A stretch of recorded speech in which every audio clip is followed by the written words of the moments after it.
My name is Rosette Silva Briz, and today I'm going to talk to you about the importance of teaching speaking in our classrooms. Of all the four skills, speaking is the one which probably generates the most discussion and controversy.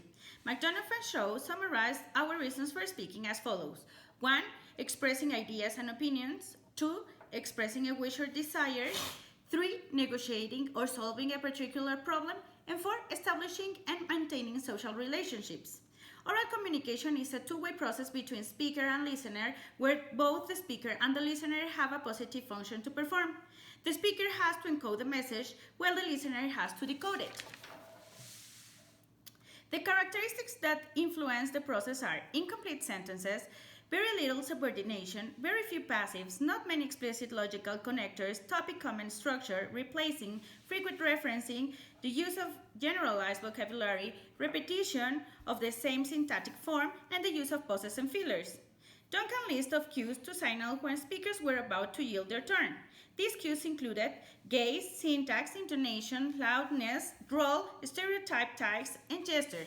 In essence, dense speaking in conversation may outwardly appear to be a spontaneous and unplanned event.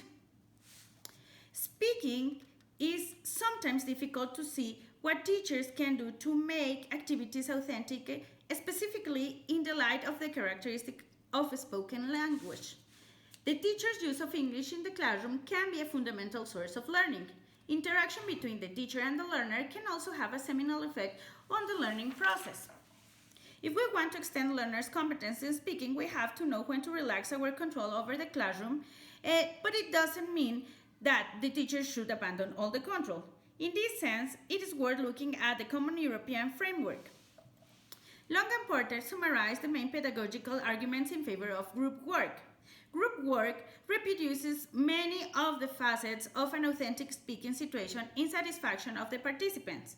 Another advantage of group work is linked to learners' autonomy because they take charge of their own learning. Ian Tudor emphasizes that learner training may lie at the heart of successful group work activities. Problems of group work can be avoided by careful planning and monitoring. The teacher's role in this may take on leader, organizer, coordinator, monitor, participant, or consultant. Topic-based activities are subjects or themes defined in terms of cross-curricular context, while task-based activities are essentially goal-oriented and they are designed to engage the learner using the language communicatively or reflectively. In terms of integration, speaking is surely the most flexible of the skills. It can be used as the target skill. Also, speaking is the most difficult of the skills to truly foster. As a conclusion, I can say that for many learners, speaking is the most important of the four skills. Speaking is a two-way process and listening is a crucial part of the exchange. A competence-based perspective would see speaking as instrumental, but we are moving to view it as a fundamental instrument of our education. Speaking in groups has several far-reaching benefits, and task-based activities were probably more productive. Now I'm going to talk to you about how to prepare a class for 18 years adolescents that have B1 level of English, supposing that we have a 10 members group. Okay, this is a speaking session. The topic is holidays and tourism.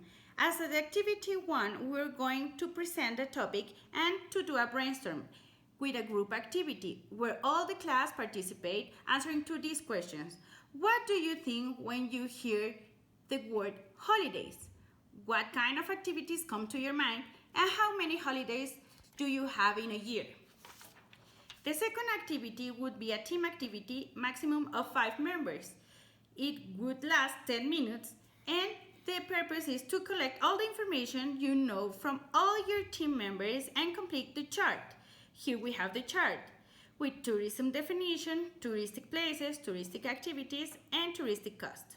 As an activity 3, we have 2 minutes, and we are going to look at the PowerPoint presentation in pairs.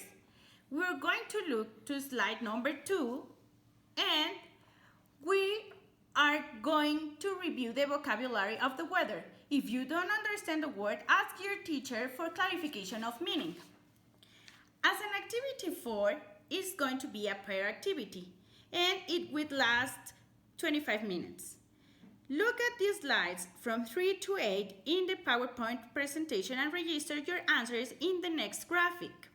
Okay, here we have slide number 3 where it says, what's the weather like in the next places? What you can and cannot do as an activity.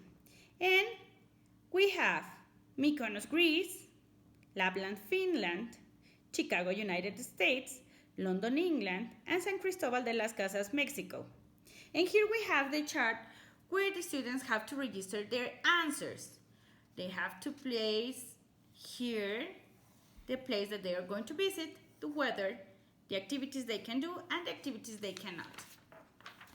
As an activity 5, we're going to have a pair discussion.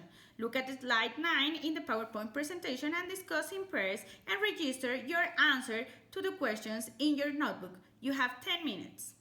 The activity is, imagine you have decided to go to one of these places on summer vacation. Discuss, number 1, how's the weather like? And number 2, what activities to do? Talk in pairs and get an agreement. As a closing activities, the teacher is going to ask to the students to record themselves as homework, answering to the following question in a 2-minute audio, and then she's going to say goodbye. The question would be, what would be your dream holidays? And this would last 3 minutes. Thank you.